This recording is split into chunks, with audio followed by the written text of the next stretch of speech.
You're listening to the Hockey Podcast Network, your home for hockey talk covering every team in the NHL. New episodes every Monday. Download at thehockeypodcastnetwork.com or wherever you get your podcasts from. Calgary Flames fans, it's time for Flames Unfiltered. Entertaining and controversial hockey talk with your host, Brad Baroud. Yes, I was wrong. I have never been so happy to be wrong. Flames toppled Jets in 4, and we are on to the Stanley Cup playoffs.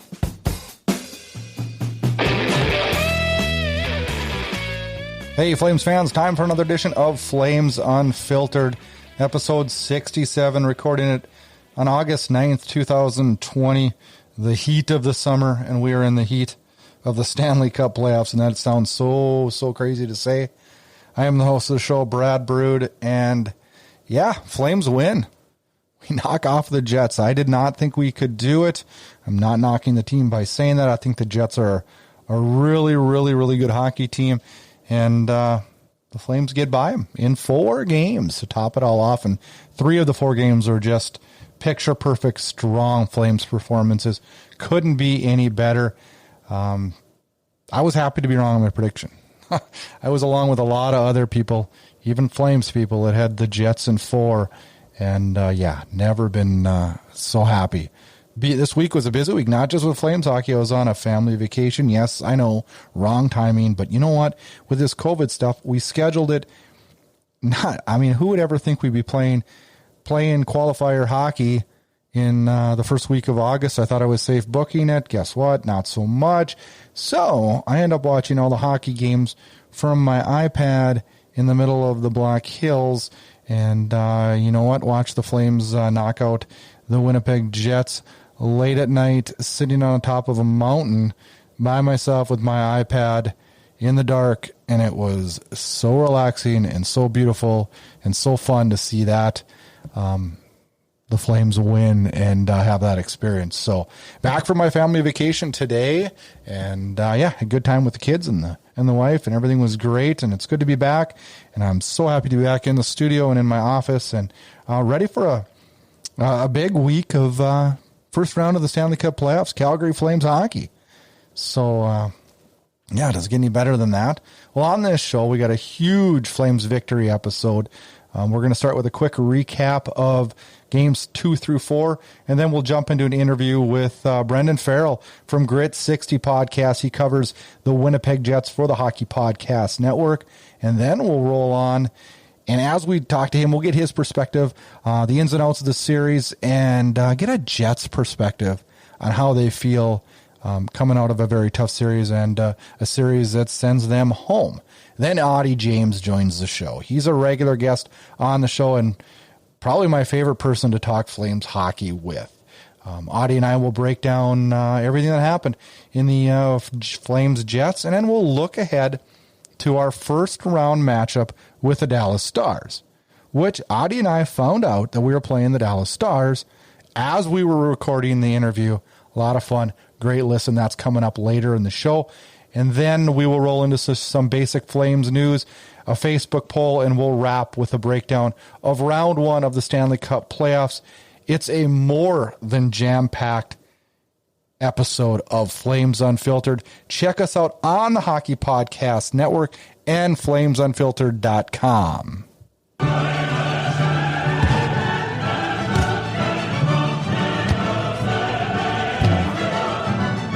Balls can hurt, but yours don't have to. At Manscaped, we save balls. Prevent manscaping accidents with the Lawnmower 3.0, featuring skin-safe technology by Manscaped.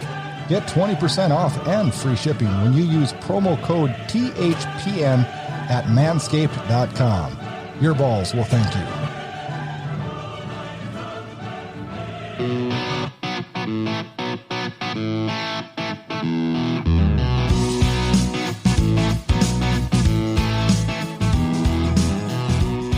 All right, Flames fans, we are on to round 2.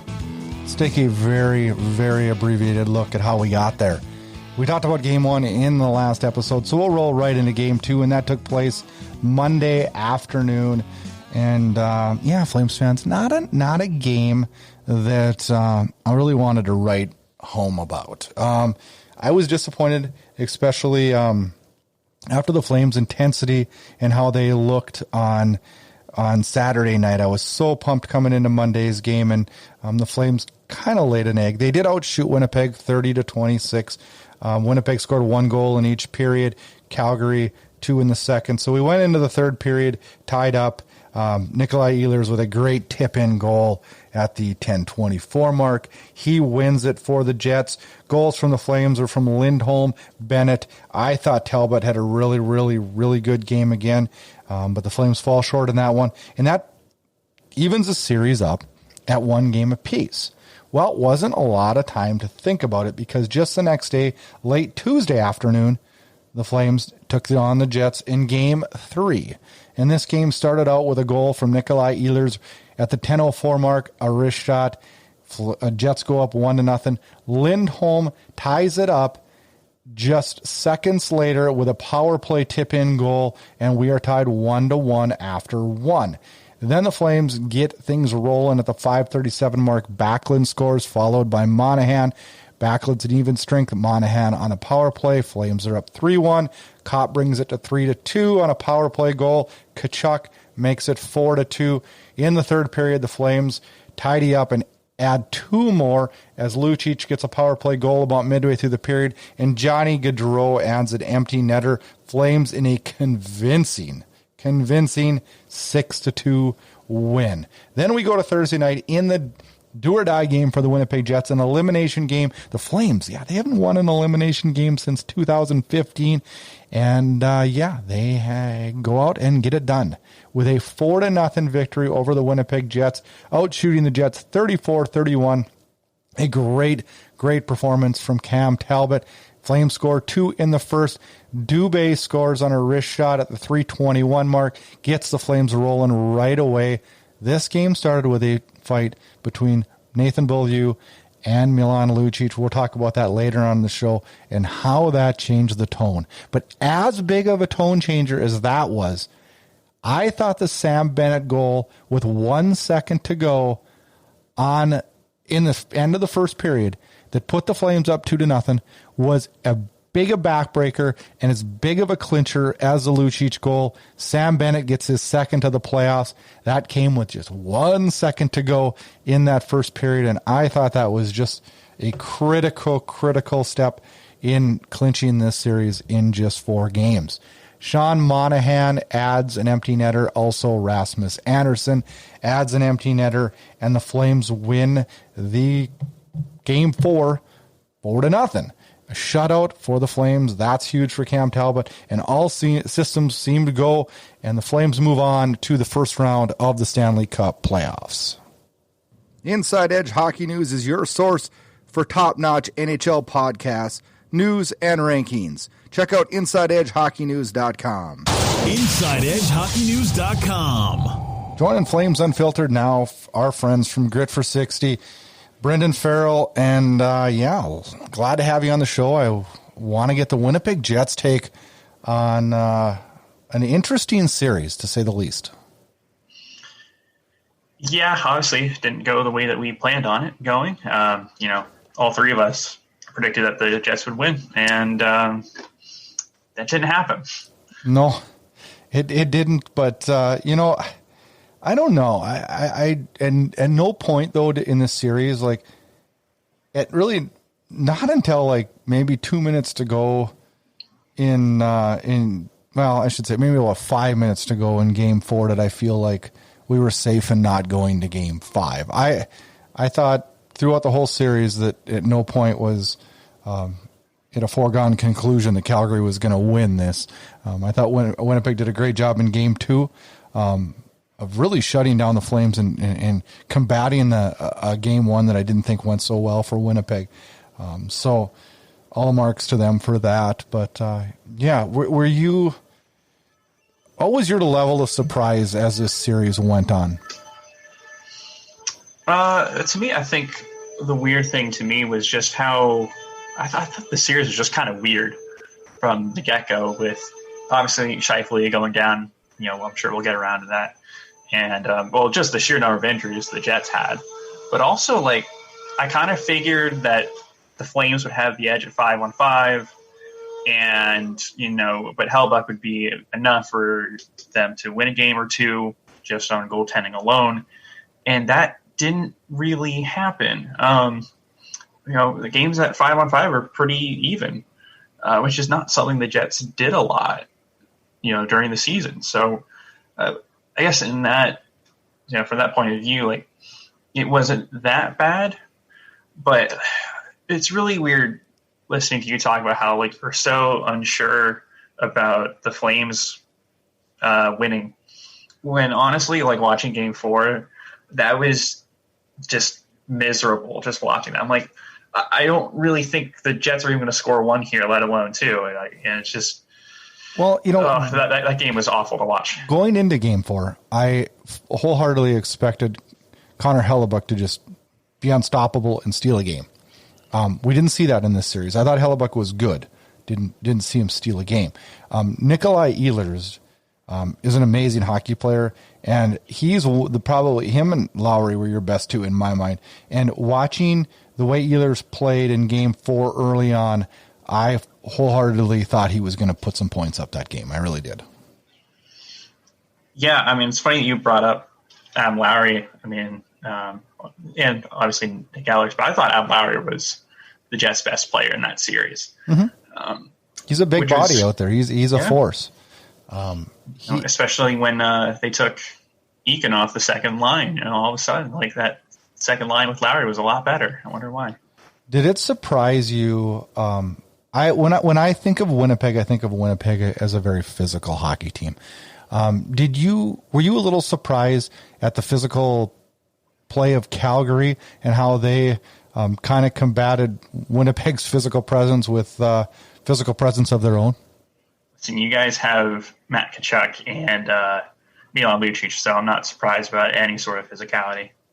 Yeah, but Matthew Tkachuk's not the most physical player. I mean, he's not even in our top 5, I think, for physical players. I think he's a pain in the ass. He gets that reputation, but also for a skilled player, he is still pretty gritty. I would say. Oh, for sure. But I just look at the play of, like, Sam Bennett and the abuse he put on Ehlers and throughout the whole series, and I was surprised at the physicality of the Flames and how they matched up, and I thought we'd see a little bit more pushback from guys like Blake Wheeler and guys like that. Yeah, it was really weird to me because I gotta stop saying that word, but it seemed to me like Game 2 was a pretty emotional win for the Jets, and they just never got back to that level after that. Yeah. I don't know if you thought the same thing on that. I felt like, everybody, it's funny, and that's why I like talking to you, to get the Jets perspective, and because our emotions from a Flame side and from a Jet side vary so differently as the series went. But I thought coming out of Game 1, Calgary was firing on all cylinders and things were good. And then I thought in Game 2, Winnipeg played an absolutely perfect game to squash everything that Calgary gained in Game 1. I really thought that. And when that game ended in a 3-2 victory for Winnipeg, I thought, well, here we go. We're going to go 5 on this one. This is going to be hard fought. This is going to be no walk in the park. And then, things kind of exploded at the end of Game 3 when Calgary was able to put up quite a few goals. But I didn't think the series was like completely dominated by Calgary. I think there was points of the series that were completely dominated by Calgary, but at no point did I feel like it was a walk in the park, I guess. Yeah, I kind of agree with that. I think a lot of what went wrong for Winnipeg was that everything that could have possibly gone wrong went wrong.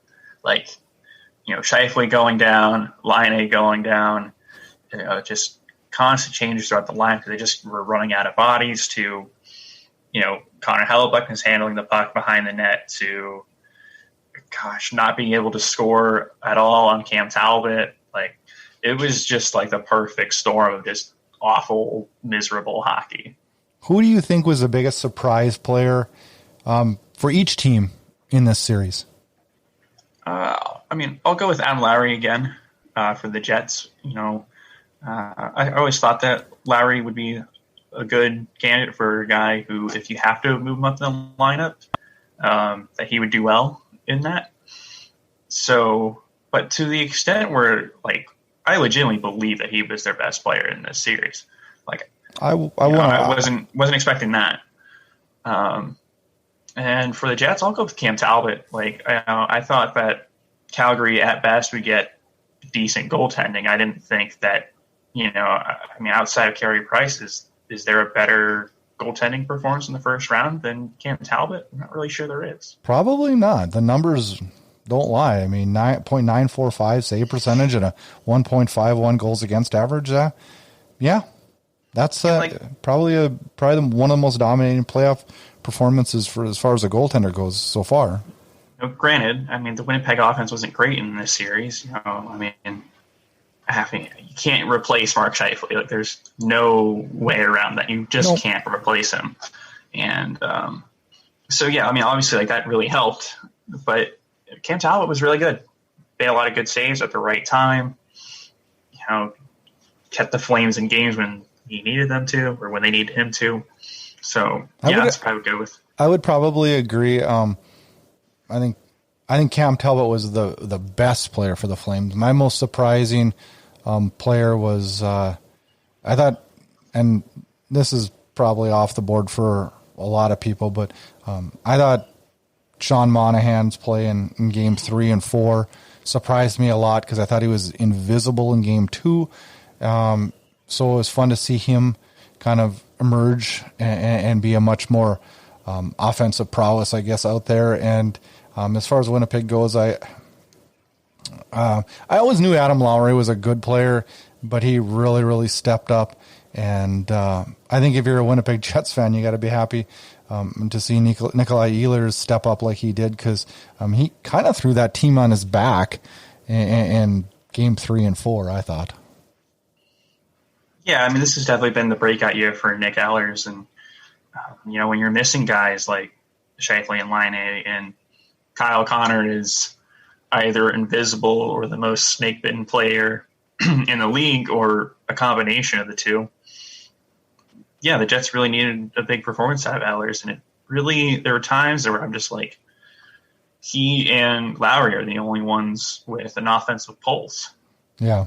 You look at, let's talk about Kyle Connor. I think Kyle Connor is probably one of the most underrated, as well as Scheifele too, underrated players in the National Hockey League. And would you pick him as your most disappointing player? Because I would have to say that he's the most disappointing Jet in my mind. When Talbot was able to make that miraculous falling backwards save on Kyle Connor in game 1 to save the goal, it just seemed like the wind just went out of the sails. And I fully expected that we were going to be scratching our head on a nightly basis over Kyle Connor, and that didn't happen. Yeah, no, I agree with you. I mean, if you looked at Kyle Connor's defensive numbers this year, they are miserable. So all of his value comes from doing things well offensively. Well, remove Scheifele, and then, he's already not getting as much service as he usually would. And then, if he's not scoring and he's still getting up a lot at the other end, that's a big minus there. Yeah, I was just really shocked that he disappeared so much.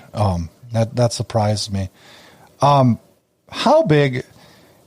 This is probably a bad question, but how big of a difference do the injuries make in this series? I think a big one.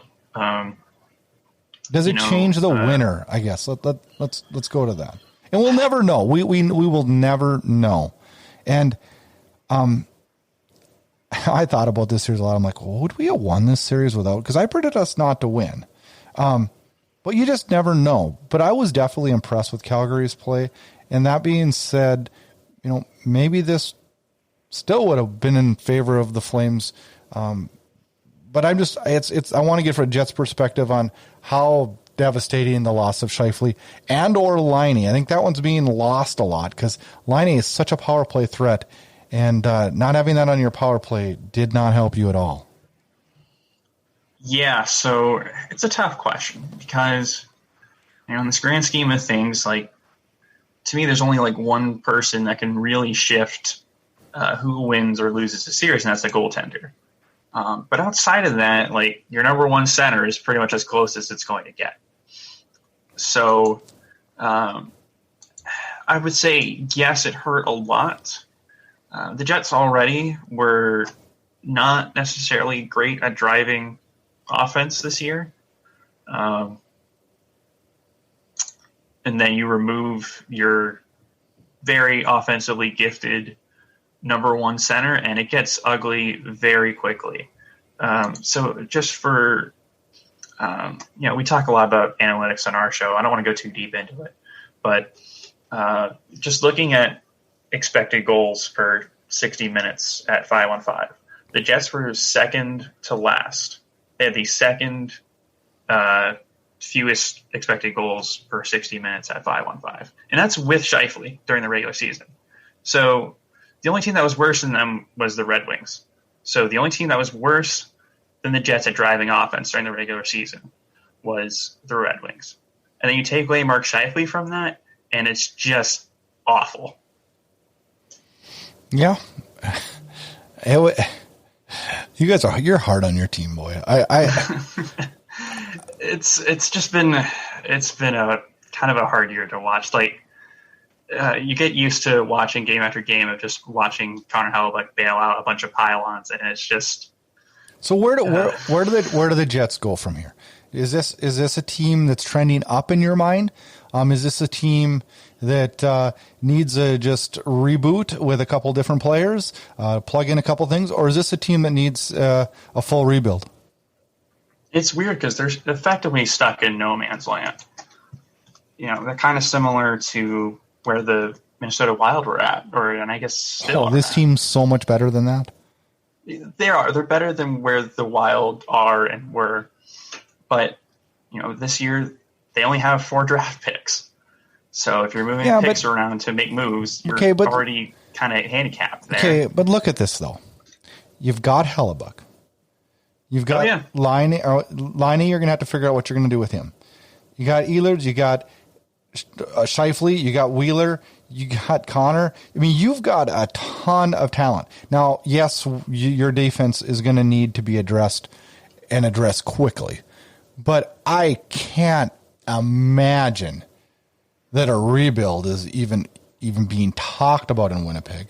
No, I don't doubt. I wouldn't think so either. I mean, all the names you mentioned, everybody but Blake Wheeler is under the age of 30. So this is going to be a good team for a lot of years, I think. Yeah, I mean, I think they can be a playoff team, sure. But I think the reality of the situation is that, one, you can't count on getting another repeat performance from Hellebuyck that you got this year. No, you won't. What he did during the regular season was unbelievable. And to expect that, I mean, without Hellebuyck this year, they probably don't make the playoffs. No, probably they not. Don't make a 16-team playoff. But at the same time, like, do you really want to move one of Wheeler, Connor, Laine, Scheifele, Ehlers? Not really. No. So, and then combine that with the lack of picks you have for this year and a little bit of next year, it's kind of hard. It's like, what move do you make? Because you do need to address that defense. So do you move a Laine to get a defenseman? Yeah, I mean, I guess out of those 5, like out of the big 5, because I don't think anyone's taking on Blake Wheeler's contract. I mean, at 33, Wheeler's. I don't think you'd want to give him up. I think he brings a lot to this team experience. Well, also, I mean, I was just looking at it as, Laine and Connor are so young. Yeah. But, I mean, Wheeler's got another 4 years at 8 1/4, so you're really diminishing your return on that. So, I mean, I guess out of like those 5, and thinking about what you could get in return for them, like, yeah, I would say Laine is probably the first one to go on that. Yeah, but probably. That's just me. Yeah, probably. It'll be interesting. This year is going to be a whirlwind in the fact that when off season hits, it's not going to be very long. And we're going to have to hit the ground running. You do. I mean, we're talking about trades and stuff. I mean, shovel day off. I mean, I don't know if there's a GM that trades less or less often than Cheladeoff does. But don't you think that he's got a plan? And I mean, I don't know.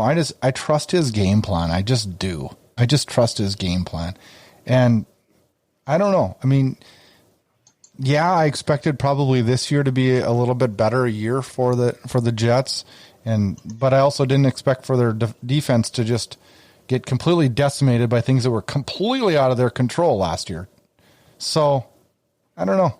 I think this just might be a reboot for the team, and as disappointing as this loss is to the Flames, this team will probably pick right back up next year, and will actually probably jump ahead of a few teams when you look at a Nashville Predators team, probably on a downswing. Dallas, if they can't put together a push in the playoffs here, probably on a downswing.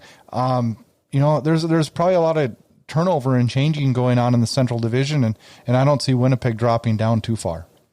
Yeah, I mean, it's just, you think about it this way. I mean, Cheladeoff's been there since 2011, and they've won, 2 playoff rounds since he's been there? I think you're starting to run out of time on what the plan is. Sure. No, I don't argue on that. I think the next 2 years will be very telling years in Winnipeg. As for the Calgary Flames, they roll on into what is the first round of the Stanley Cup playoffs, and just short time ago, within the last hour, we found out that we were playing the Dallas Stars in the first round. I am a predictions guy, and I love to get in your guys' predictions before this last series, and I'm going to put you on the spot and try to get a Flame Stars prediction out of you. Yeah, so the Stars are kind of crazy to me because I was thinking about just the West, and I remember before this, I was like, okay, I know Colorado's going to get the round robin games, Vegas is going to be there, and St. Louis is, and I'm like, who's the fourth team? And I actually had to look it up. I was like, oh, Dallas, right? Because to me, like in the West, there's like such a big difference between the top 3 and the rest of the conference right now. But it's an interesting series. But I think I'm going to take Dallas in 6. I mean, Dallas is an older team. I kind of worry about that. But I think I'm going to go with Dallas. To me, they're a little deeper. And I think they got a little more talent, but I'll go with them. All right. Well, it was fun talking Jets Flames in this series, a series that was a good series, a hard-fought series, one that the Flames did come out on top, and I know that is to your disappointment because I've been in your shoes many, many times. This Calgary Flames team hasn't advanced since 2015, so I know the feeling that you guys are going through in Winnipeg this week. I appreciate you coming on the show today and touching base with what happened in the series and getting a Winnipeg Jets take on a series that ended in 4 games. Thanks for coming on, and I appreciate it. Yeah, no problem. Thank you. Every team, everywhere. The Hockey Podcast Network. Joining Flames Unfiltered now, our regular guest, Auddie James. Good to have you back, and we are talking good news for the Flames today. We were talking briefly before, and I think you and I are on the same page that we've never been so happy to be wrong in our lives. This is good. Oh, I was wrong, not just on this series, on a lot of this series. And it's fun to be able to get you back on the show and visit with good news, because we love our Flames, but we are both pretty critical of the team, I would say. Wouldn't you? Oh, yeah, no, sometimes too critical, but yeah. In this case, it's going to be a different story. Yeah, it's going to be a good news show today, which is fun. We like those. And we haven't talked good news with the Flames in a long time, you and I. No, I mean, we always have a guy we seem to pick on or whatever, but not so we much still this can. Time. Yeah, we still can. It's tough though. That was one of the cool things. Like after each game, I'd kind of go through the roster and be like, okay, happy with this play or not happy with this play, and man, I had a couple games where I'm like, man, I can't even find anybody that I'm upset with. I know. And, there's a couple that kind of stand out to me. But for the most part, everybody was contributing. And this was truly like the definition of a full team effort.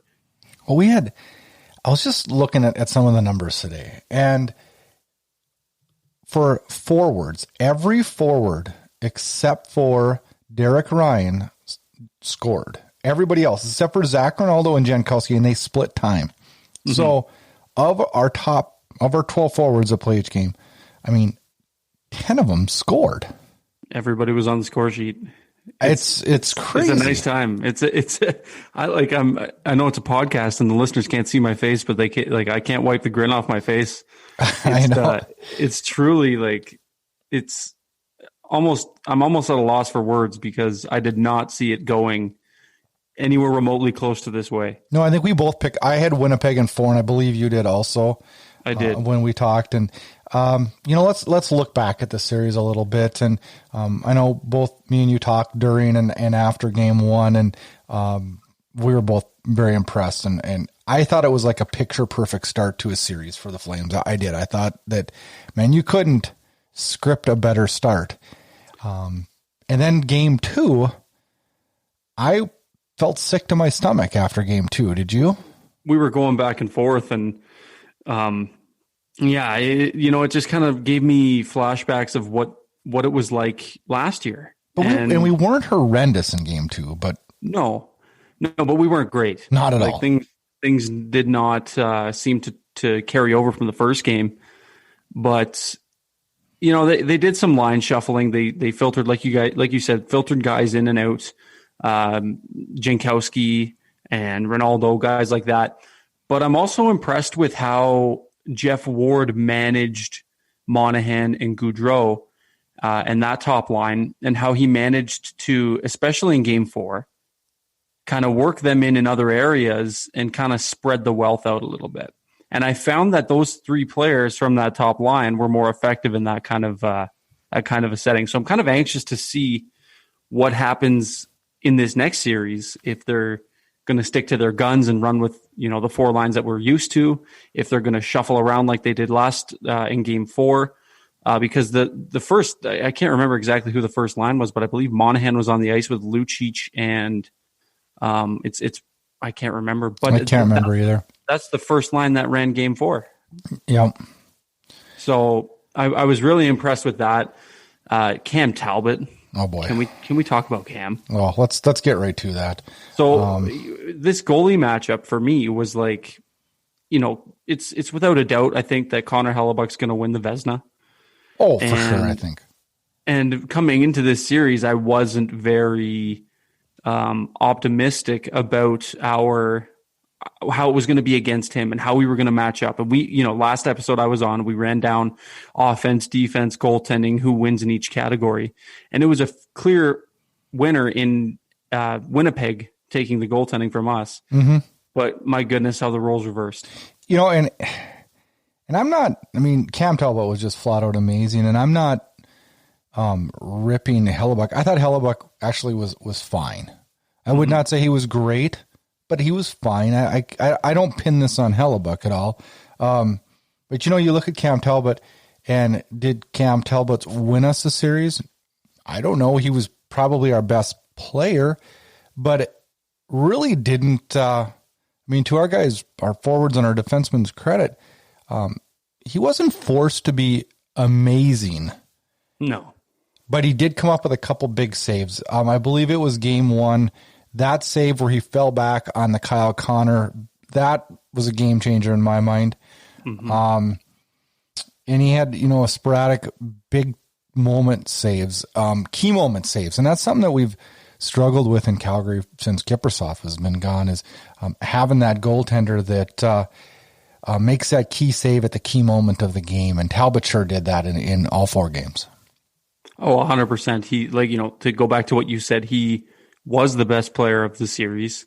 And, obviously the better goaltender ended up not necessarily stealing the show, but making a long-lasting impact. And it's the right move to carry him into this next series in the first official playoff round. And I got to be honest, barring any absolute, mismatches and total collapses, I don't see David Riddick coming in at all in the next round either. And not without an injury, which boy, we do not need that. And maybe if Talbot was struggling or the team was struggling in front of him one game, and we just put Riddick in just to change the script maybe for a game. But I don't think you see anything other than Cam Talbot moving forward. And how can you when he has a 1.51 goals against average and a .945 save percentage? We did not expect that, did we? No, not. And it's not to, I don't want it to sound like it wasn't expected in the sense that I didn't believe in Cam. Like I said on our episode that we just recorded prior, well, the last episode I was on, Talbot was my starter. He was mine too. I don't think there was any reason of doubt to believe that Talbot would have started game one of the qualifying round. And he did a little more than that. He kind of, stole the show, which is good. But I'm looking forward to this next round, and I'm looking forward to seeing how far he can take us. And like you said before about everybody scoring and being on the score sheet in some capacity, it's like this team is firing at all cylinders. Everything seems to be clicking, and it's something that we didn't see throughout the entire regular season. And when you look at our forwards, Monahan with 6 points, Lucic, Majapani with 4, Backlund and Gaudreau and Lindholm and Bennett all with 3. And, you look at how those guys played, and I was so impressed after game 2, which I thought Sean Monahan was terrible. I thought he was a disappearing act completely. I thought he was really, really good in game 3 and 4 especially. He was just a force out there. And he's been good in the faceoff circle. He's winning like 57% of his faceoffs. And he's been a force. And like you said, it's been nice to see Jeff Ward, not dismantle lines, but tweak him in certain moments and then go back and then tweak him when he has to. That's been interesting to watch. Totally. And do you think that perhaps depending how this playoff series goes, we could see him remove that interim tag? Or do you think we're going to get... No, I was talking with another friend of mine this morning actually about that, and he was adamant that they should just take the interim tag off right now. And I'm not saying that I don't know where I stand on that right now. I do not think that they should do it right now. I think that would be a distraction. I think that, let's face facts. As much as you're ecstatic and I'm ecstatic and Flames fans are going crazy and man, I wish we could have home games and see the Sea of Red and everything. But I think it would be completely jumping the gun and acting silly when we've just made the playoffs now. Now the real work begins. And I think Jeff Ward is definitely doing his job now and earning that spot. And I think he'll get it because from what I've heard, the locker room loves him. They want to work for him and they've bought in. And that's great. So we'll see where that goes, but I would be shocked if they did it during a series or during the playoffs, wouldn't you? I'm on the same page for sure. Now's not the time. There's bigger fish to fry in terms of actually competing and, getting through this next round. Like you just said, sure, you've made the playoffs now, but like the real work begins right now. So I don't think they need any further distractions. Things are kind of going well as it is. So why add something like that? Why add any more pressure or anything like that to him by removing that tag? Things are going well, and he's coaching this team well, and this team's performing well under him. So, like you said as well, I think that the interim tag will be taken off, and I also don't think that it's going to be happening anytime soon. But I'm looking forward to it. I like the system he runs.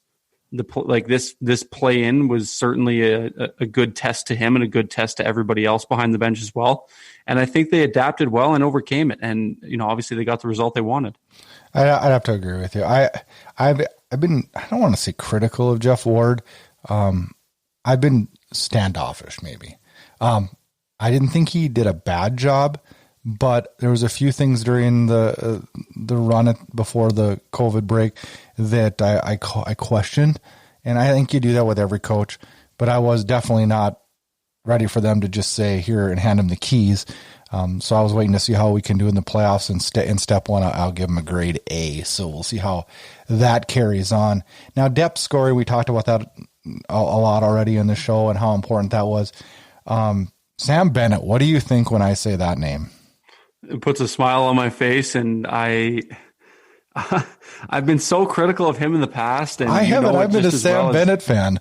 Yeah. And now I just like this guy, and I think I said it last time too, but this guy he's built for playoff hockey. He shows up when he's needed. He I'm not going to say he single-handedly stole the show, but he was a force to be reckoned with. And the fact that he was putting the puck in the back of the net too, and generating all these high danger and high traffic scoring chances. I think that it was incredible fun to watch. And I'm looking forward to seeing what he can do in this next round too, because playoff Sam Bennett is a force to be reckoned with, man. He is definitely a force, and he had 8 hits on Thursday, and not just little hits, like the hit on Eakins and the hit on Ehlers. Oh man, they were just punishing hits. And yeah, if he can continue that in the next series, no matter what team the Flames face, which that is actually going on right now as we speak, who we will be playing. But yeah, they're definitely going to have Sam Bennett on their radar to watch him and try to maintain and deal with his physical presence out there. Now, Milan Lucic is a guy that going into the playoffs, you were, touting him as being a big difference maker for the Flames. And I'm not going to lie, Auddie, I kind of laughed you off on that one. I thought, I don't know. And in game 2, you messaged me and you were kind of retracting those statements going, what is this guy doing? What is this guy doing? And game 3, I thought he was good out there. And then game 4, he starts it off with a fight. And when this series is all said and done, he's got a goal and 3 assists. What are your thoughts on Milan Lucic? Again, another player who's built for the playoffs. I'm going to maybe retract my statement and say that he's going to be the best Flame in the playoffs, but he's certainly not the worst right now. No. And like game 2 aside, if we throw that out the window, I think that we can be totally happy with the 3 games that we won with Milan Lucic in the lineup. Mm-hmm. I think he makes Dylan Dubé a better player, and I think that those two have. I think he makes Sam Bennett a better player too. Right, and I think that honestly, in the locker room, I'm telling you, the guys love him. He's a team first guy, and they say what you want about playoff experience, but this guy has it, and he knows when to bring it. So I'm very impressed with how he was. I know the contract is something that people seem to allude to when his name pops up and the amount of money he's making. So thank you, Chiarelli, for that one. But no, man, he was incredible. I'm not going to say he was lights out or outstanding, but I think that I was very, very impressed with the play of Milan Lucic.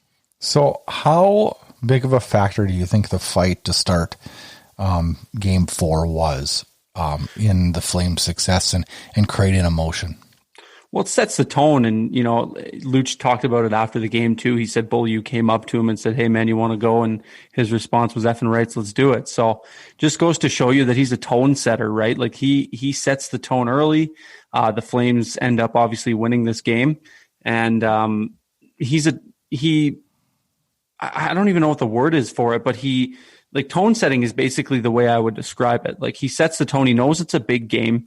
And obviously he drops the mitts right off the face-off, which is typical Milan Lucic. I love to see it. I would be lying to you if I didn't get out of my seat and start cheering, and I was super pumped to see that. But sets the tone real early, shows them that they're not here to mess around, and this isn't going to be just a quick vacation for them. So I think that fight set the tone early, and the boys jumped on that real quick too. Oh, I definitely agree with you. I was surprised with the fight to start the game.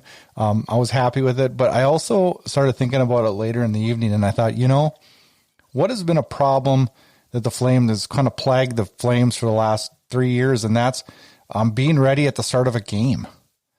And his fight forced emotion into this team. And I'm not going to say that they weren't going to, we don't know. Without the fight, we don't know where this game goes.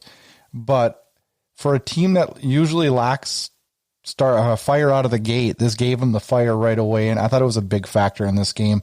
And I was shocked that the Winnipeg would even want to poke the bear, because I would not. If I was Paul Maurice, I'd tell my guys, let's leave Lucic alone, because if we leave him alone, he'll be a non-factor, I promise. If we poke the bear, we can probably create a problem for ourselves, and I think that's kind of what happened there. And I think both of those guys had the right mindset. They were both probably just trying to get a tone set right away. It's a big game for both teams, right? Like obviously Winnipeg fighting off elimination and the Flames being able to be in an elimination situation. First time since I believe 2014 or 15 that they've been in an elimination game where it's them being the eliminators. But yeah, I think both guys had the right mindset, and they probably both had the same kind of thoughts in their head. Let's get this thing going early and set the tone. And obviously Lucic, I'm not going to say he fed him, but it was certainly a pretty good fight.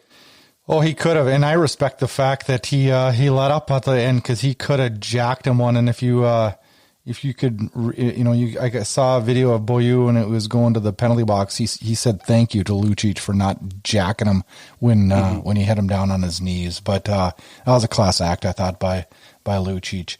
Is there a Flames player when you look at this series that stands out as one that maybe struggled in some way? I think for me, it's probably going to be Derek Ryan. And without going to my obvious choice of Jankowski in game one on the penalty kill, I'll allude to Derek Ryan. I've always been very high up on him. I think that he fits his role well. He knows the style of game that he plays, but I feel like he was very underwhelming. Maybe we didn't see enough of him because he didn't eat up a whole lot of minutes. But at the same time, you almost expect, like for me at least, I was expecting the bottom six to be outproducing the top six. I said that to you in our last talk.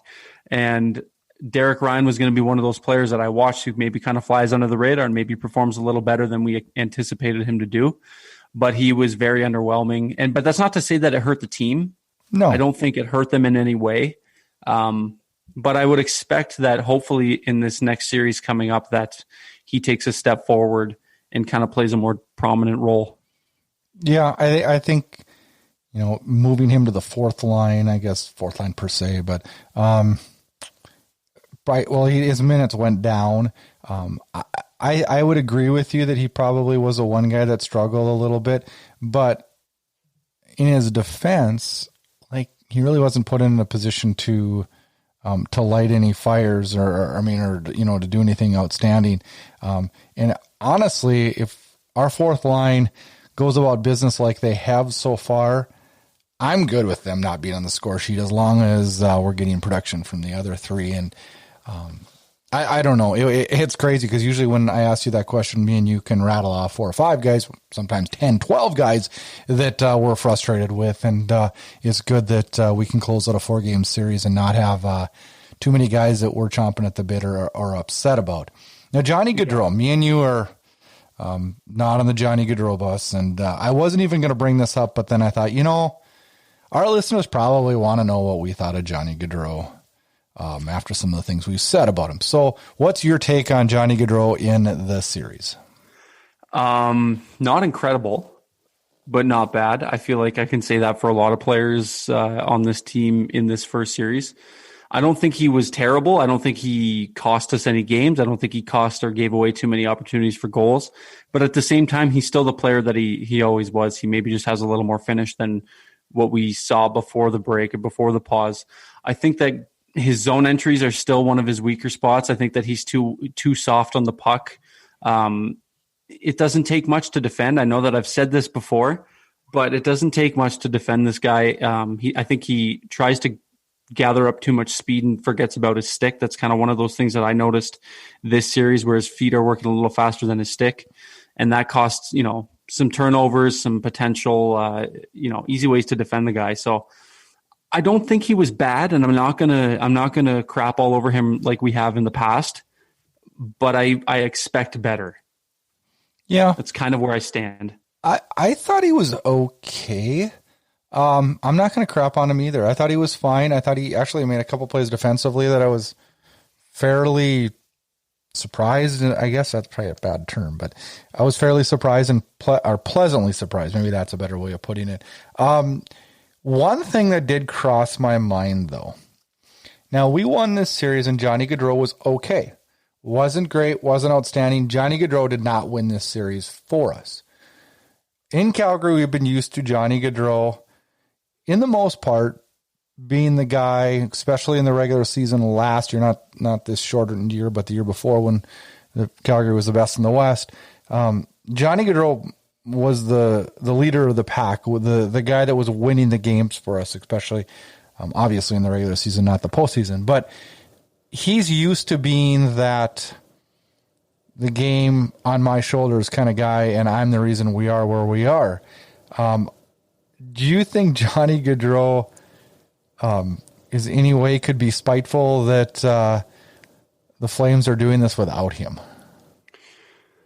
I know that's a crazy question, but it's a good question. I like it though, because it kind of feeds back to my whole comment last episode that I was on, where I talked about it doesn't seem like he wants to be there. Mm-hmm. And the fact that, the scoring is coming from more than just him, and the opportunities are coming from more than just him. If anything, maybe some of the opportunities going the other way have come from him. So I don't know if it's as much spite. I don't want to think that he's that low. No, I don't either, but I'm just bringing it up. I don't believe that he is. I really don't. It's a great question. I don't think that it plays too much of a factor. Excuse me, but I wouldn't be surprised if in the back of his head somewhere, Johnny Hockey, who was the face of Calgary, like you said last year, when he had 99 points and when he was one of the best players in the West, and he was hard to defend, and he was peak Johnny Gaudreau. They're getting this done without him, and I feel like even if you take him out of the equation, this team still wins the series. Oh, I do too. And I'm gonna bring up an example. In Game 4, Johnny Gaudreau suffered a minor injury, is what they're calling it, and left the ice. If Sean Monahan, I probably would have been upset. Sam Bennis, Elias Lindholm, one of those guys would have went off in that. I would have had the cold sweats immediately. I did not get that feeling with Johnny Gaudreau, because I just thought, it quickly went into my mind, hey, let's just plug Austin Czarnik into that spot and let's roll. Uh-huh. Is that scary to say? No, it's. I don't think it's scary to say. But you and I were going back and forth during that, when that happened, and we're like, oh no, what are we going to do? Johnny might be hurt. Yeah. I think both of us shared that same mindset. And I don't think it's too crazy to think that even with him out of the equation, this team would still be riding the success that they are. And, obviously you don't want to see, or you hope that he doesn't get hurt, or you hope that he's in the lineup in some capacity, because when he's good, he's good. Oh, for sure.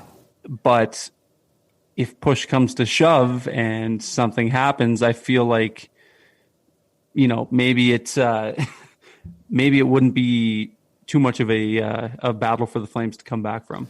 And we shouldn't be crapping on him, because the first goal of the series was scored by Johnny Gaudreau on a play that was actually a pretty good play to rebound from. I don't know. I don't know if I can't say he muffed the shot, but kind of did, and was able to gather it and get it into the empty net. But it's pretty critical to get that first goal of the series, and hopefully he can continue to kind of find his way as we roll into the next series and be a little bit more of an offensive factor. Jets, they suffered lots of injuries, especially and obviously in Game 1 with Scheifele and Laine going out. How big of a factor do you feel that played in this series? It's hard to tell, I think, because we didn't even get a huge sample of what could have been out of them, because the injury was so early in the game and he was out for so long. But I feel I'd like to think that they would have been, this maybe would have been a little bit more of a competitive series. Not saying that it wasn't already, but with those two guys in the lineup, you can expect competition, you can expect greatness and stuff like that. Mark Scheifele, one of the best in the league at what he does, I think. I think he's one of the more underrated players in the NHL today. But it's hard to foresee what could have happened. So I don't know if I want to speak too much on that. But I do think that having them in the lineup would have obviously been a benefit for them. They would play much better with those guys in the lineup than out. But I feel as though, Talbot still played the way he did. It's still a pretty close series, if you ask me. I agree with you. I think Mark Scheifele is a huge part of the Winnipeg Jets, but I also think that this is a National Hockey League, and there's very few teams that are one-man shows. And I think this Jets team is a good hockey team. I really do. And at no point, honestly, the only time I started to feel a little comfortable was when we were up 2-0 with about 6 to go. I was like, okay, I think we got this in the bag. But, I mean, going into Game 4, I thought there's a strong possibility we'll be going 5 games in this. And I was waiting for Connor Hellebuck to have just a lights-out performance and one where he was robbing the Flames left and right and turning that momentum in the series back to Winnipeg, and it scared me. I like this Winnipeg Jets team. They're a really fun team to watch. I think their depth on defense that surprised us in the regular season haunted them in the postseason, probably more than the injury to Scheifele and Laine in all reality. I would agree, and obviously the struggles they had with losing Big Buff.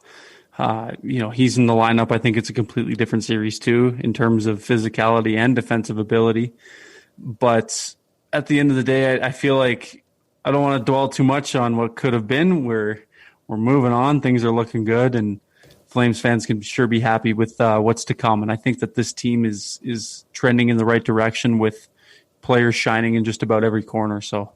Yeah, I couldn't agree more. Now let's roll on in and talk a little bit about what's next and how we feel going in to the next series. And you look at it from a Calgary perspective, no injuries to my knowledge at all. A goaltender that's got to have all the confidence in the world. A defensive core that held up pretty good and actually received a little bit of, I don't want to say criticism, but there was a little bit of worry without Hamonic in the lineup, how Gustafson and Forbert would hold up. And I feel like they passed the test. How about you? I would agree. I think that they fit their, they did what they had to do. They played the game that basically I expected they would play. They weren't bad. They weren't, they're not top line. They're not top 4 defensemen. So it's not like we're comparing them to a Victor Hedman, but they played their role almost perfectly. I would say there were very few times, very seldom that I would actually say that they made me scared or made me worried with any of the plays that they made. But I think that they did actually a very good job in handling kind of not the obstacles that were thrown at them, but obviously without Hamonic, the test, I guess, that was thrown at them. And I guess that's something that you said is they passed the test. So I would 100% agree with what you said there on them. So as we roll into the next series, all systems go for Calgary. And our opponent is yet to be determined. And as we're recording this right now, St. Louis and Dallas are 1-1 in overtime. I just knew when I woke up this morning, and maybe I'm going to be wrong here because I don't know what's going to happen, but I thought, shootout's going to determine who we play in the first round, and that could be the case. Now, since we don't know who we're playing, is there a team? I hate this question, but I'm gonna put you on the spot. Is there a team that you would prefer? I mean, I don't know if it's the obvious answer, but I think that Dallas is the right answer. You don't want to go up against that St. Louis team that shocked a whole lot of people last year and ended up bringing home their franchise's first Stanley Cup. But in the same breath, these are both teams that had buys. They maybe weren't playing the players that they, maybe resting guys or minimal minutes for their key players, stuff like that. But I think that honestly, we have the better shot against Dallas than St. Louis. I feel like Jordan Binnington has the ability to steal multiple games with just how good he's been in the last 2 years.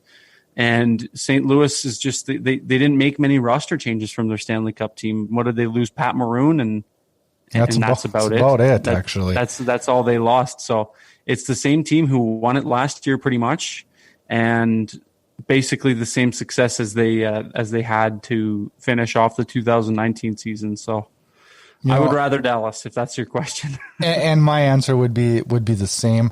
And I always tell myself, careful what you wish for, but just on paper, I think we match up probably better against Dallas than we do St. Louis. Dallas has been having a hard time scoring in this round robin play. It's just, honestly, I'm going to be honest. I'm okay with either one. I'm okay with either one. A couple things. I think that the Blues, it's tough to win 2 years in a row. It's really tough to win 2 years in a row. Can they keep it together? I don't know. I think this Blues team's definitely a more talented team than Dallas is. But you know what? Dallas kind of scares me in the fact that if you look at our past history with Dallas, it seems like we lose to Dallas frequently and struggle against Dallas. So I don't know. I mean, I do want Dallas, but I'm not going to lose sleep tonight if we end up with St. Louis, which, yes, they are in a shootout right now. So I'm not watching it. I don't know what's going on, but we are in a shootout. We'll find out soon enough, I'm sure. So predictions. Tough to predict when we don't, but I guess let's talk a little bit about predictions for the Flames. Does Talbot continue this success? Yes, but not at the rate that we saw it in the first round. I think that would be impossible. I think it's pretty well, those numbers that you put out before, that 945, whatever he's posting for his save percentage there, that's, we're going to be playing a better team regardless, I think. Absolutely. I think Dallas and St. Louis, obviously both better than Winnipeg, so it's going to be a completely different feel than the first round that we just witnessed. I don't think he keeps up at this pace, but that's not to say I don't think he's going to be good. I still think that he's going to be very good, but I don't think it's going to be at the rate that we saw it against Winnipeg. I would agree. I think it's going to be tough to repeat that performance, but I have all the confidence in the world that Cam Talbot can be a great goalie through this playoff run for us. Offense, we'll roll through that real quick, and then we'll talk defense just real quickly. Do we see an uptick in scoring, continue the depth or from our top lines, or do we continue this scoring by committee? I think it's going to be the committee. I honestly do. I think that I think we'll see a little more of Dubé on the score sheet this next series. I have a feeling he actually, points aside, played a fantastic series. If you ask me, I think that he was a very, very fun to watch. Bennett, I feel like, is going to more than just throw his body around in this next round. He's going to find his name on the score sheet as well. But I feel like it's going to be it's going to be goals by committee. It's not going to be all offense from the top six.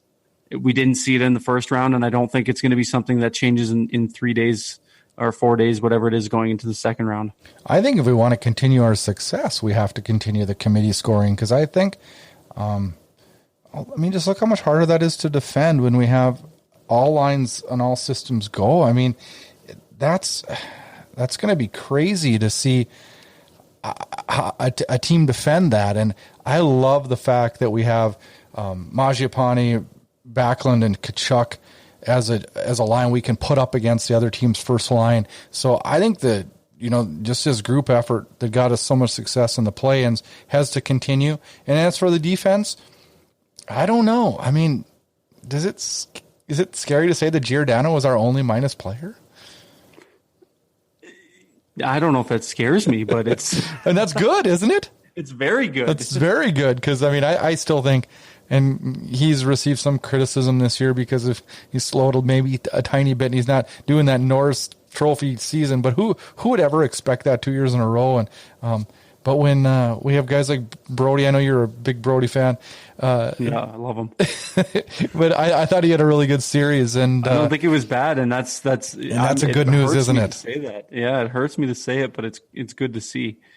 So we'll wrap our interview up with we play the Dallas Stars.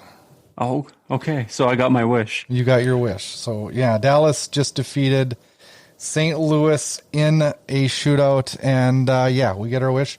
And the Dallas Stars will be playing the Calgary Flames, and I'm sure we'll get scheduling information later this evening, but I would guess it would probably start Tuesday night. We will end with what you probably hate, because you've known for about 4 seconds who we play. A prediction. Here we go. Oh, man. Oh, and this is going to be difficult now because it's a best of 7 instead of a best of 5. I know. So, I think the Flames get it done in 6 games. I think the Flames get it done in 6 games. I'm wondering if me and you should have just picked Dallas, because we had the last time we did this. We had good success, so I don't know. The whole reverse psychology thing, eh? I like our Flames team now. I think they're doing well.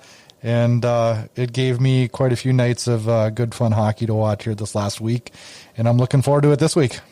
I can't wait. It's a good time to be a hockey fan, an even better time to be a Flames fan. So let's get this thing going. It is. Well, thanks for joining the show again. You are my favorite routine guest, and I hope to have you on the show here in maybe, who knows, hopefully next week or maybe the week after. Whenever you want, Brad. Thanks again for having me. All right. Thanks so much. Hey, hockey fans, I'm Breezy. And I'm Ray Ray. We host the House of Hockey podcast on the Hockey Podcast Network. We're lifelong hockey fans who talk about the game and the lifestyle. Our guests include professional hockey players. My rookie party had to wear Speedo, and then we had a checklist of stuff we had to do. Here we go, Gaber. What do you got to say? And it's kind of like, you know better than that now, boys. I got dressed for the Bruins. Get a phone call. He's like, dude, we need you over here by the elevator. You got to get downstairs. You got to get dressed right now. Started playing the like, dun, dun, dun, dun, dun, dun, and I turned it around and it had the Olympic rings and said, we did it. NHL team hockey reporters. I actually took the Stanley Cup to this ice bar where they've got now girls around them, and I've got a fur coat on. I wonder who he shoot checked over here. And then I looked down at my face. Hockey fans. The entire bar was lined with guys in Kings jerseys. We quickly realized, oh my gosh, this is the dad's trip. And we bring unique hockey stories to light. Coming back to England, 24 rinks in the entire country. That's where the problem starts with the sport of ice hockey here. Canadian Blind Hockey Association, those few kids we interviewed, their whole week is built around Sunday at the rink. They're just hockey players. We don't agree on everything. Pineapple goes on pizza. No, it does not. I think it does. Well, we do agree that there are many people and places that build the House of Hockey. New episodes every Tuesday. Come on in to the House of Hockey podcast on the Hockey Podcast Network. Time for a little bit of Calgary Flames news. Jeff Ward, head coach of the Calgary Flames, reported on Saturday that Johnny Gaudreau is fine. He practiced with the team Saturday. He left in the third period of Thursday's game with an apparent arm/rib injury. I'm sure classified as upper body, but we don't even get classifications now at all. Boy, I hate that part of this. I wish we could get a little bit of injury news. But anyways, Johnny Gaudreau seems to be good to go for the series against Dallas, so that's good news, Flames fans. Cam Talbot, 31 save shutout Thursday night. What am I doing here? I got dates all mixed up. This series really threw me off with the dates. But anyways, Thursday night, the big shutout, 31 saves. It's only the second time that a Flames netminder has posted a shutout in a series-clinching game. Big shocker, last one, Mika Kiprusoff, back in Game 6 shutout in the 0-4 conference semifinals. That was a big game also, but Cam Talbot comes through really, really big. It sounds as though the Calgary Flames are moving hotels. Ryan Pike reported on Twitter that Calgary and Arizona, it looks like, are switching hotels from the Sutton Place to the JW Marriott. So I'm not sure why or if that's a good thing or a bad thing. But that is a little bit of Calgary Flames news. Now rolling on to our section of the show we call Listener Question or a Facebook poll. This week we did a Facebook poll. Our good friends at Calgary Flames Fans, a Facebook page that everybody should join. If you're a Flames fan, you need to join this group, Calgary Flames Fans. I pose the question, who was the best Flames player in the Winnipeg series? Now, I listed 7 players, and the results were interesting. 225 people responded in the last 24 hours, and overwhelming favorite, Cam Talbot with 75%, 169 votes, wins it. Second place, Sam Bennett with 31 votes, 14%. Following all the way down to third, Matthew Tkachuk with 12 votes, 5%. Milan Lucic had 7 votes for 3%. Sean Monahan, Andrew Mangiapane, 3 votes each, 1% each. And Michael Backlund had 0 votes. which surprised me a little bit. But he was Michael Backlund. He was very solid, very good, some clutch points. And usually when Michael Backlund puts a point on the board, the Flames win. It's funny how that works. Cam Talbot, overwhelming best player for the Flames in that Winnipeg series. And you know what? I have to agree with that. I don't know how anybody could say that Cam Talbot didn't lead the boat in this series, even though, I don't know. I think a complete team effort is the reason why the Flames have punched their ticket for the first round of the Stanley Cup playoffs. Get all your Flames Unfiltered podcasts, team news, team updates, and highlights at flamesunfiltered.com. Well, it is official, Flames fans. Sunday afternoon, the Dallas Stars beat the St. Louis Blues 2-1 in a shootout, which means that the Calgary Flames will play the Dallas Stars in the opening round of the Stanley Cup playoffs. So, we've played them 3 times this year. Calgary does lead the season series 2-1. The first one on October 10th, the Flames won in a exciting shootout. I believe Johnny Gaudreau gets the shootout winner in this one. I'm not 100%, but I'm pretty sure. And that was October 10th, 3-2 win for the Flames. On November 13th, the Flames did lose to the Dallas Stars 3-1, but rebounded on the 22nd of December, right before Christmas, with a big 5-1 win over the Dallas Stars. The Dallas Stars will be the number 3 seed in the Western Conference, Calgary being the number 8 seed, and this will be, well, that's what their original seeds were. So, yeah. This is going to be a good series. This is going to be a back-and-forth series. And when does it get started, Flames fans? Well, it gets started Tuesday, August 11th at 3:30 Mountain Time. That is Game 1. I know. Everybody was disappointed. I wanted a prime time that night, but we don't get it. We get 3:30. Game 2 will go Thursday, August 13th. That'll be an 8:30 Mountain Time start, followed by a back-to-back. Game 3, August 14th. That one also 8:30. Both those in prime time, Mountain Time. That is going to be good to see. Game 4 will take place Sunday, August 16th at 12:30 Mountain. That'll be a Sunday afternoon game, and games 5, 6, and 7 are all times to be determined, but will be Game 5 Tuesday, August 18th. Game 6, Thursday, August 20th, and Game 7, Saturday, August 22nd. That is a lot of Flames hockey, and that should be a ton of fun. So, next week, we're back on the Hockey Podcast Network. Yes, we are. We are there each and every week, and we are also on flamesunfiltered.com. That'll have all kinds of different Flames news. That is the host site of this podcast. Lots of fun on there. We encourage everybody to go check out flamesunfiltered.com. And next week, boy, we get into the Stanley Cup playoff hockey as we venture into the first round of the playoffs. Let's hope all fans that cheered for us continue, and we keep this success going. Let's put a little run together. You know what? Let's really put a run together. Saw a good one on Twitter today. It said that rumors are flying around that the Oilers have asked to stay in the bubble a few extra weeks. Yeah, they want to hide from the Edmonton public. Yeah, we can joke a little bit. We're on to the next round. Our buddies in Edmonton aren't. Anyways, sit back and enjoy this time. It is Calgary Flames playoff hockey. Playoff! Yeah, baby! Playoff! Yeah, baby!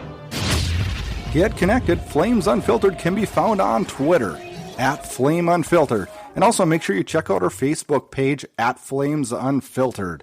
Check out host Brad Brood on Twitter @BradBrood. And if you like what you hear, rate and review us on Apple Podcasts. You can find Flames Unfiltered on all the major podcast players. Consider subscribing to Inside Edge Hockey News on Patreon. That'll get you exclusive content and much more. Thanks again and enjoy the hockey. Thanks for tuning in to Flames Unfiltered. Check back for more action-packed Calgary Flames talk.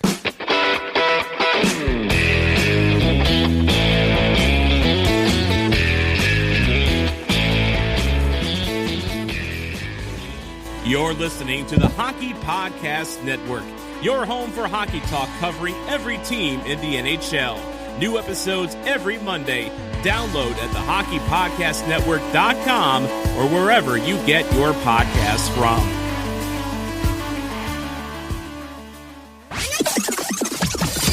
This has been a production of Inside Edge Hockey News Radio, brought to you by the Hockey Podcast Network. This production is copyrighted and distributed by the Inside Edge Hockey Media Group.